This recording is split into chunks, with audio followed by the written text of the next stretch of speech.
I've had a lot of fun on Matt's channel making a video about close packing, but it's very closely linked to crystal formation, crystal defects and stuff like that. And I've actually built something that demonstrates how crystals form and how defects form. So I'm going to make a video on my channel about that. And Matt, you're going to stick around because there might be some maths in it. I'm all about the maths. So occasionally Matt might say some numbers or something like that. 6. That's a good one.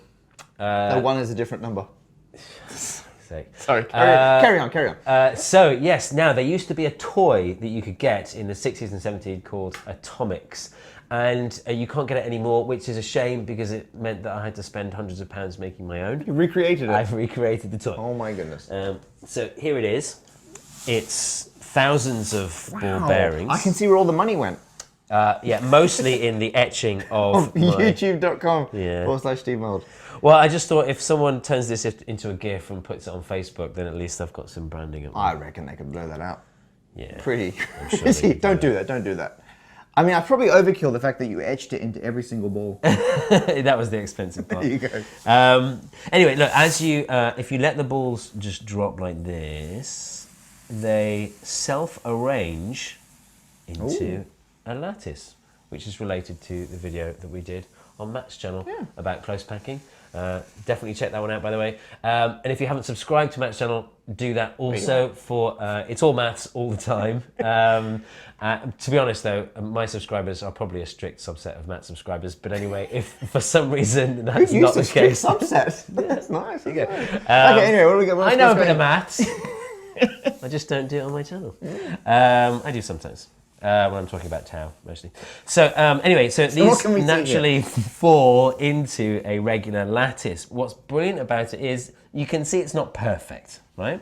And the defect in this arrangement of spheres closely matches the defects you get in real crystals in the real world. So this might be a good analogy for how, say, aluminium atoms arrange themselves in a metal. So you got these holes down?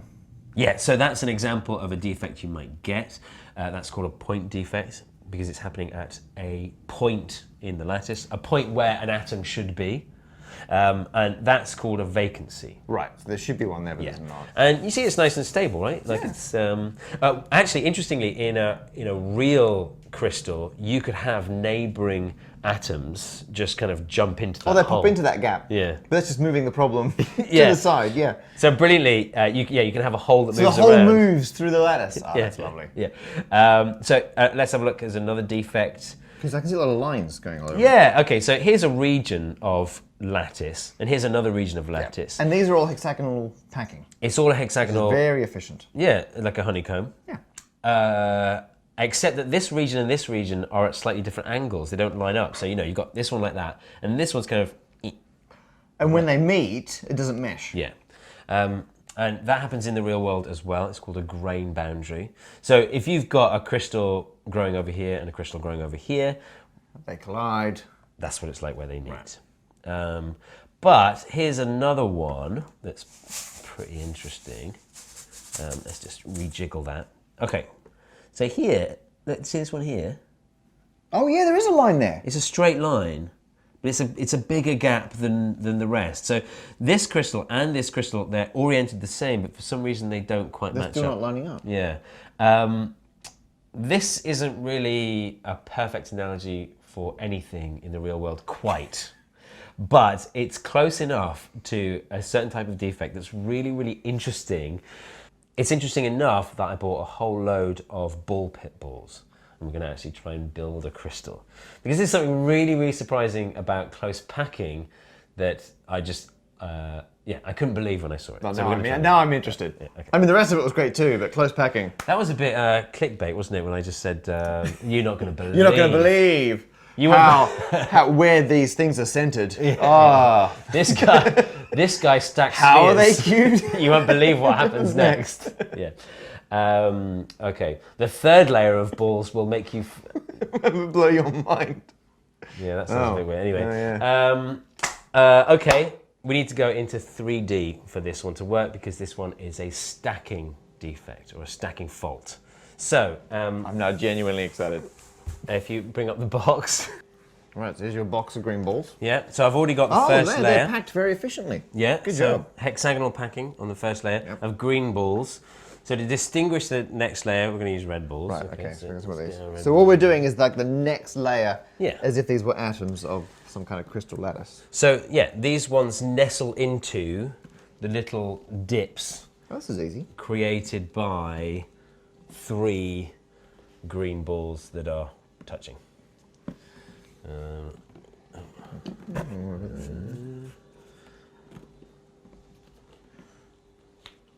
This is kind of fun. Yeah. I can see why kids like playing with these. I don't think they do this in ball pools though. What? I do. Okay. All right, so we got 2 layers. Yeah, so far so good. Let's add the third Third layer, easy. But we're on different teams now. Oh, okay. Yeah, I got yellow ones, and I'm going to start Yeah, stacking I'm them. going to do blue. Cool. There you go. So to be honest, I don't see what the challenge is yet. I feel like this is all very straightforward. You will see. Okay. If okay, I was about to say if you put that there, I can't put mine in my lattice, but then I realised that's kind of the point of this, isn't it? Yeah, okay, yeah. What is this? What kind of jerk move is that? Isn't that interesting? I can put one there. So it turns out that when you put the balls down, there's actually 2 choices. I got 2 options. Yeah, Yep. and they're incompatible with each other. So you start putting yours there, I start putting mine here, and they come together, and you can't finish the lattice. We've got this gap now running through. So we were 2 bits of the crystal growing, we've hit here, and we get, what did you call this thing? So this is a stacking fault. What that means is, where I've placed my balls relative to the previous 2 layers is different to where you I lined placed yours. mine up with the green ones. Yeah, So right. mine is the same as the bottom of the first the layer. thing, yeah. If you look down, Yep. and I look through the holes between the red balls, I either see a green ball immediately below it, Or you don't. or you don't. You see a gap. And So you went for the gaps. I went for the gaps, whereas you went for The deeply pleasing alignment Yeah. with the layer underneath. So yeah, so your layer is exactly in line with the green layer. Mine is not. I mean, to make it efficient, every layer has to be different to the one directly below it. Yeah. But then you've got a choice. It can be the same or different to the one below that. Yes. So. And then that's it. Like That's the it. next layer has to be one of those 3 again, right? Yeah. There's no 4th option. Yeah. So the way we've stacked the blue balls here, the first, second, and third layer are all different. So we can label those A, B, and C. Correct. And if you carry on, thank you very much, confirmation from a mathematician. Yes, I mean, that's yeah. all I ever want on my channel. That's why I'm here.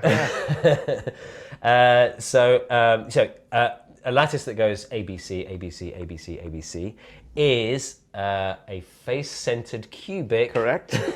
lattice. Whereas what you've done with I'm the enjoying yellow this more than I balls, expected. Yeah. Carry on. it goes AB, AB, AB, AB, AB, AB, which is a hexagonal closed. No. I got to. That's almost going to go. Incorrect.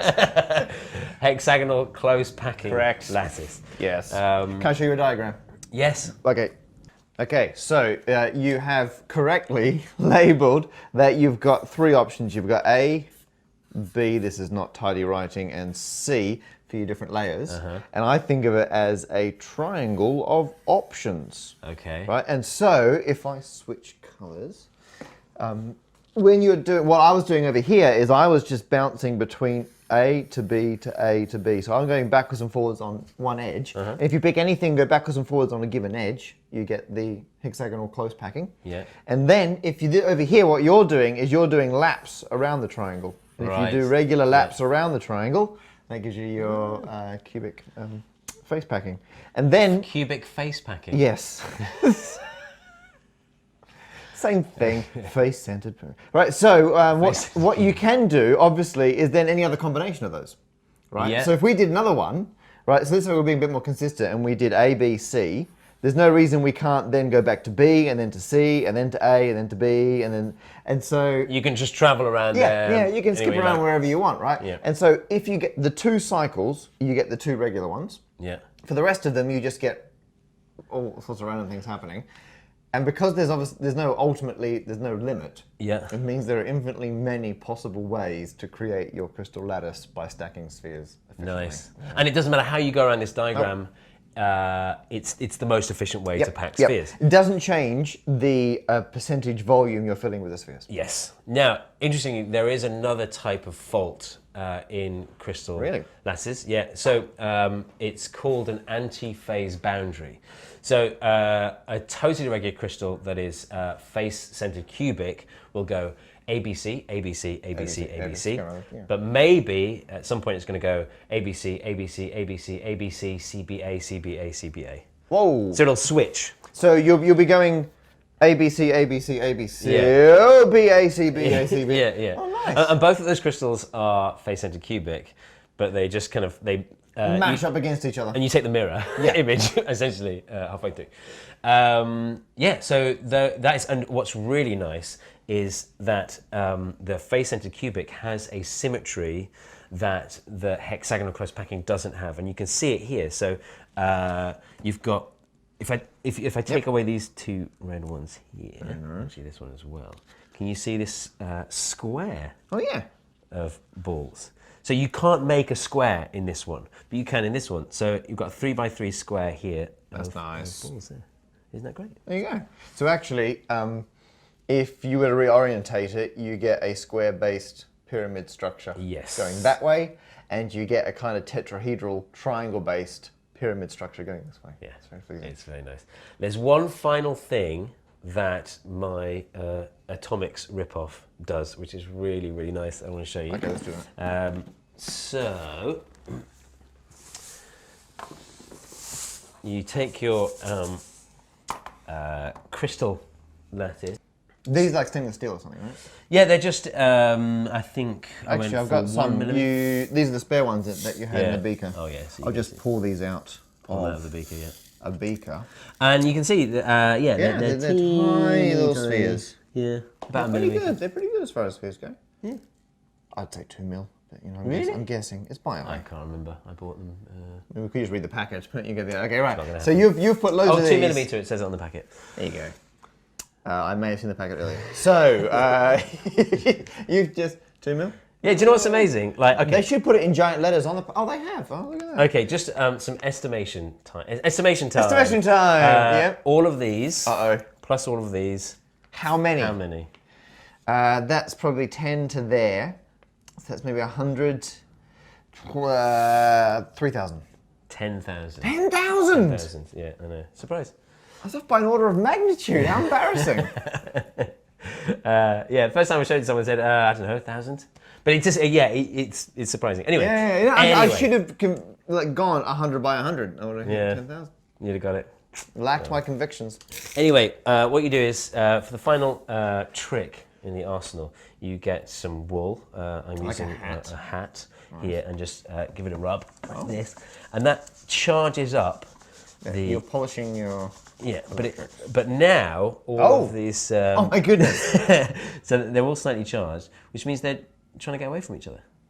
That's so nice. Yeah. Look at that. And so what you end up with is a phase boundary. So you've got this. So imagine this is the liquid phase and this is the gas phase, and they're in equilibrium. And it transitions from one to the other. Actually, maybe that's a solid. Maybe this is an example of sublimation. So you got solid to a gas. Straight to a gas. And even these guys are kind of close packing.